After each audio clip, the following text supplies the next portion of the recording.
YouTube, bro. What's good with y'all niggas, bro?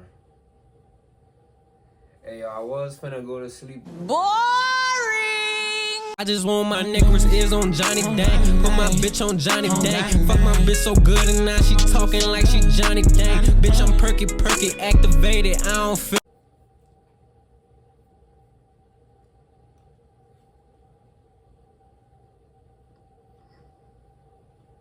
Kawhi Leonard's situation becomes even more problematic. For those who are unaware, yesterday Chris Haynes dropped a bomb of a story as Randy Shelton, someone who is a close personal confidant of Kawhi Leonard, someone who is a personal strength and conditioning trainer for the Los Angeles Clippers, is now suing the Clippers for wrongful termination, and in particular in the ongoing treatment of Kawhi Leonard, where he is describing it was completely mismanaged. And not only did Chris Haynes drop the story, but he also... Now, I seen them when they announced this the other day, but I never really, like, you know, dug too deep into it. It's Kawhi Leonard, my nigga, you know. It was every single page of the lawsuit, giving us all the details. I love you, my brother, because there is some very, very valuable information in this lawsuit. So much so that I'm going to give you the footnotes, give you a little bit of facts that may combat with some of the information provided in this lawsuit, as well as just my own opinions towards detail in other videos. So, what do you need to know? Randy Shelton suing the Los Angeles Clippers, and he has been a part of Kawhi's life ever since he was in college, kind of carried over throughout his years in San Antonio, and a lot of this picks up around the same time where Kawhi sustained that injury against Zaza Pachulia back during the 2017 playoffs, which really changed the trajectory of Kawhi's entire career. And this is where we get the first tidbit of very juicy information as Shelton... Every time I see that play, bro, it just sends, like, shivers through my body, bro. I hate to see people get hurt, bro. Oh. Openly, he flat out says it, that the Clippers were illegally tampering, trying to recruit Kawhi through Shelton, promising him opportunities with the Los Angeles Clippers, and all of this happened before Kawhi even announced that he was going to test his free agency in the offseason of 2019, before he even told people that he was going to have his own medical staff, and of course, before he actually made... So now, before the video continue, as far as we know right now, well, allegedly, what it's looking like is that the Clippers tried to bribe his agent, is that his agent, his manager, whoever the fuck that nigga is, type of shit, so Kawhi could come over there. Decision of going with the Clippers later on down that offseason. Crazy. Certainly illegal, not surprising, and the Raptors, you deserve a draft pick if I'm not mistaken, because that is unequivocally tampering 100%. However, things pick up in the timeline in the lawsuit at the 2021 playoffs, where we all know Kawhi sustained an ACL injury, which resulted in him missing the totality of the next season, and there were some questions on if he was going to miss a little bit more beyond that. And this is where the first bit of conflict starts to arise, as Randy Shelton, again, be very mindful, the man who was hired to be the mediator, the person who knows Kawhi's body, understands his health, what he needs is necessary to keep him optimal and playing at a certain level because of the history that he has with Kawhi. He claimed that the Clippers rushed him back way too early, that a year wasn't enough, and that Kawhi needed a grand total of 2 years off to make a full recovery from the ACL injury. And when I say a full 2 years, I don't mean 2 basketball seasons. He is quite literally saying that Kawhi needed 730 days, 2 calendar years. It literally says that in the lawsuit itself, that Kawhi needed 730 days, and because Kawhi did not... Yo, I understand shit be a business and you got your money wrapped up in this shit, but bro, when you doing shit like this, first of all, you putting your franchise on the line. Second of all, you putting your play on the line. Third of all, if this come out, nigga, you putting your reputation on the line, bro. Now, the Clippers already was an ass organization. Didn't nobody want to play with them niggas before. Now hearing this about Kawhi, y'all star player, you think niggas want to come there now? Should've went by LeBron, my brother. Received a full 2 years off, that it was now seen as he was being rushed back on the court to play for the Clippers as they needed to fulfill a level of winning and excellence that obviously he was brought there for in the first place. Now, I'm no doctor, but 2 years does seem a bit excessive. A quick Google search says that normally a year's worth of recovery time is normal for an ACL injury. And even shout out to our Dr. Brian on YouTube. YouTube, he covers a lot of sports injuries and recovery times all throughout his videos and channel, and even he himself said that 2 years is a bit excessive. However, at WOM, we always want to make sure that we are listening to our employees. SurveyMonkey allows us to make decisions with confidence for our employees by looking at it from a data-informed and data-driven standpoint. However, that's where the first point of conflict starts to arise. From there, in the lawsuit, it was carefully outlined every single time Kawhi dealt with any form of discomfort or may have resulted in some injury, which then would later result into him missing time and more or less connecting it back to the fact that he was rushed back from his ACL injury way too soon. In particular, on October 24th, 2022, an MRI revealed cartilage damage to Kawhi's knee, which kept him sidelined for roughly a month's time. He came back on November 17th, but then was sidelined once more because he had ruptured some ligaments in his ankle on November 21st, better known as... Y'all think it's time for Kawhi to hang it up? I don't know, bro. Ankle sprain. The lawsuit would continue to follow multiple events that happened all throughout the 2022-2023 campaign. Some more noteworthy moments that happened throughout that regular season was that by January, the Clippers had heavily increased the load of Kawhi to over 35 minutes a game and did even more So the reason why this nigga is low managing so much is because they over pushing his body. So he can't play like he wanna play because these niggas got him playing hurt. In February to 38 minutes a game, including a 46-minute performance on February 24th and a loss to the Sacramento Kings. The Clippers disregarding Leonard's health in pursuit of some seeding positioning in the Western Conference, a claim that on March 25th, Kawhi was hit in the face and showed symptoms of suffering a concussion, but allegedly the signs were ignored and Kawhi continued to play. Then despite... Bro. The Clippers are... It's always something with the Clippers, bro. Promises of Shelton and medical staff at the beginning of the season, the Clippers would then proceed to ask Kawhi to play back-to-back games in March and in April. Kawhi would average over... He said this man had symptoms of a concussion, and he's still out there playing, bro. What? Minutes a game in April, despite there being several concerns being raised, and in particular continue to harp on the fact that the reason why he was being pushed out there to play more minutes and potentially playing back-to-backs is because they were trying to get seeding in the Western Conference. Now, I went back to go fact-check and try to figure out what exactly were the details with a lot of those accusations, and some of it is true, however, some of it is also very disingenuous, such as claiming that Kawhi played an increased role in February, when we all know February is the month in which All-Star break is, and in particular, the 46-minute performance that is being highlighted in the lawsuit against the Sacramento Kings was the first game back from the All-Star break, so there's that. Also went back to go see in March and April if Kawhi did play back-to-back, and this is where the legal jargon may play a little bit of deception with a lot of people. I'm not saying that the question was not proposed to Kawhi. I'm pretty sure it was. However, in March, Kawhi did not play any back-to-backs, and the only back-to-back that Kawhi played in April was the last game of the season, where he would then proceed to miss about a week's worth of games because, as we all know, there is a break between the regular season and the playoffs. And all of this outlining, as many of us aware, resulted in Kawhi, unfortunately, despite contributing 38 points and 31 points, respectively, in the first two games in the series, Kawhi's body was failing him. Though characterized publicly as a sprain, an MRI would later reveal that Kawhi had suffered a torn meniscus and additional cartilage damage in his repaired AC. Hey, yo, I tore my meniscus in like 7th grade, bro. That shit is no joke, bro. I had to get a fucking knee brace with metal to keep, like, with metal brackets on the side to keep my knee in place, bro.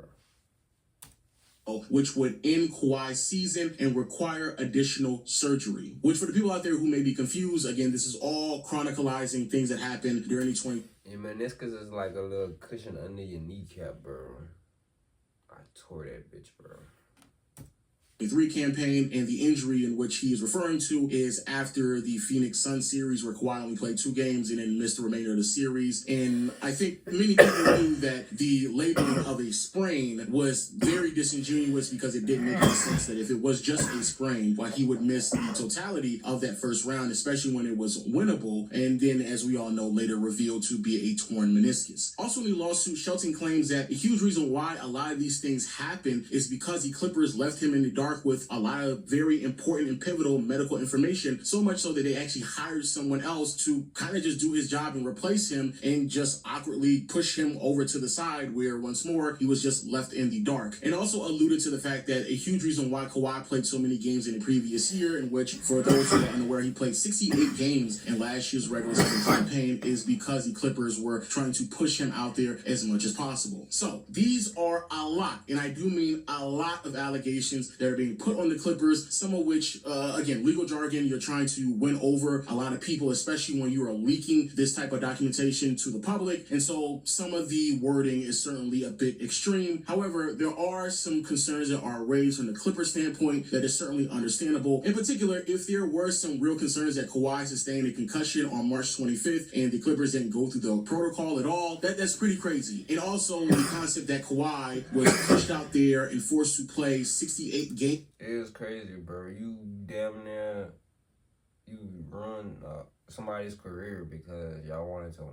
First of all, y'all wasn't gonna win shit, so it didn't matter what seed y'all was getting in, bro. Y'all wasn't gonna fucking win. Y'all was never gonna win. Y'all was never gonna win since y'all first got them niggas. Everybody knew it. Y'all the ones who didn't know it.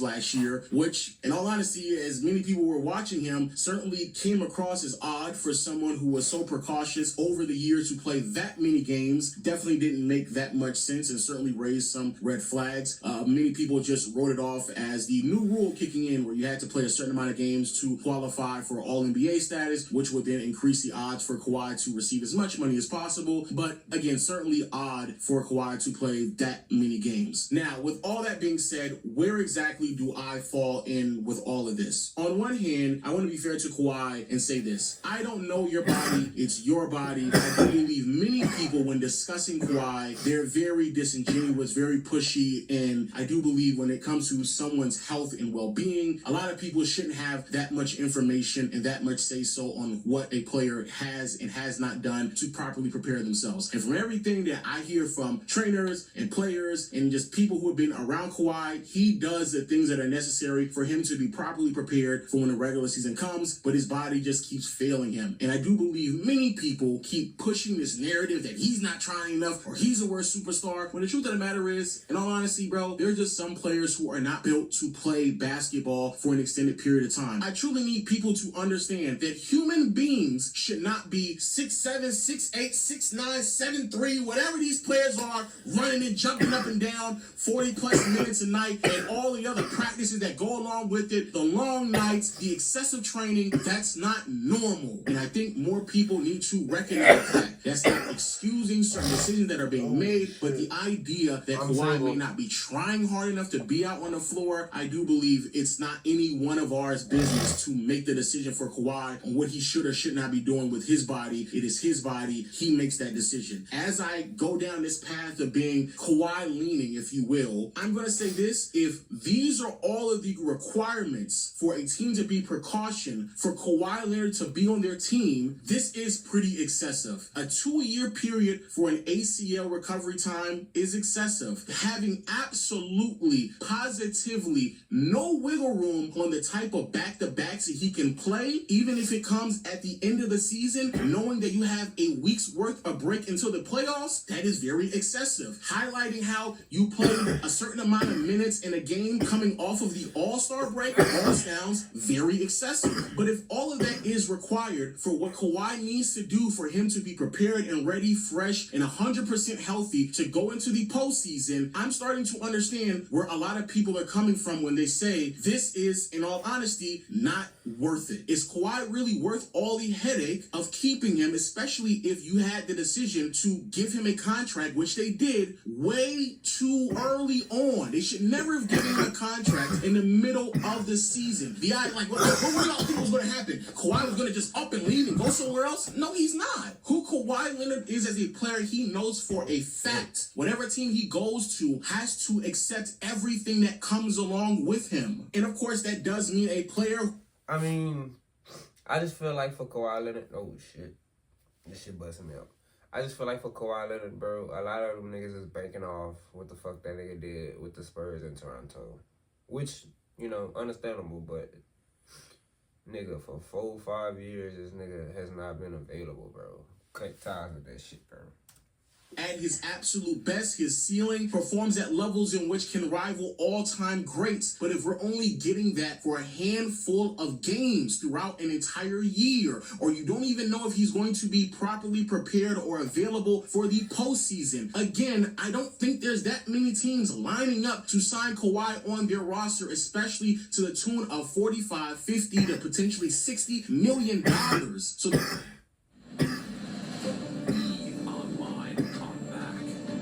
you in a universe with thousands of star systems. So the Clippers rushing to sign Kawhi to that contract in the middle of January just because he seemed to be available for as many games as he was playing, completely unnecessary. At the end of the day, that is a decision that the Clippers decided to do. They are way too deep. They committed all this draft capital to building a team around Kawhi and PG, and so they just had to stick it through, my boy. And come to find out, all this time for the last 2 to 3 years, y'all been dealing with this bullshit, and y'all still gave him a contract? That is crazy. Now, with that being said, there is a bit of a caveat where a lot of this shit I don't believe. This whole idea that the Clippers were the one pushing him out there, forcing him to play games, I think that's a bit dragged out. And a huge reason why I believe that is because of the decision of Kawhi to play or attempt to play in the Olympics during the offseason. Even though sometime during the offseason, he needed to have and eventually did have a surgery, especially when we later find out that the reason why he fell out of contention of being on that team isn't because of his own decision, isn't because of his own precautions, isn't because he believed that he was not ready, he was not prepared, that it was not a great decision for himself, but because the Olympic Committee had to make that decision. And that's where a lot of this shit continues to contradict itself. Because if you want me to believe Kawhi just sitting out there, he just rubbing on his knees, oh man, coach, I can't go out there, coach. Oh man, I can't do it. Oh man, I'm putting ice back on. I can't. I'm taking pills, medication. I can't do it, coach. Go out there, boy. I'm gonna push you on out there. He's forcing him to play. Ain't nobody forced that man to play in the Olympics. He made that. Valid point. But at the same time, don't that shit bring a lot of sponsors and shit? So if he would have just showed up like Jason Tatum type shit and got a gold medal and would have not played.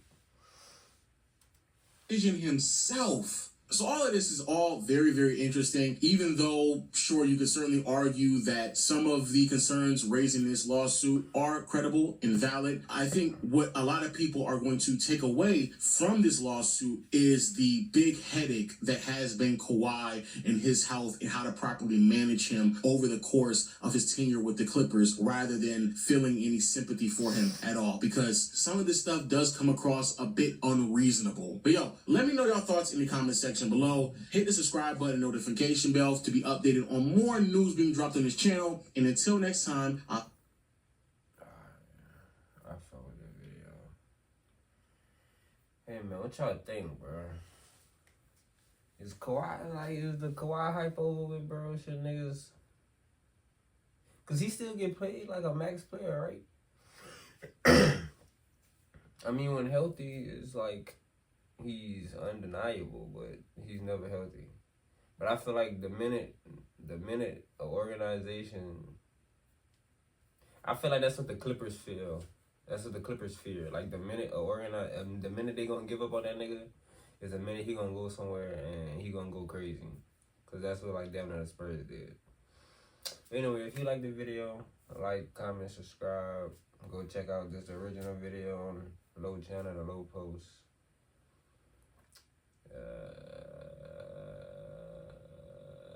Boring. I just want my necklace is on Johnny Dang. Put my bitch on Johnny Dang. Fuck my bitch so good and now she talking like she Johnny Dang. Bitch, I'm perky, activated. I don't feel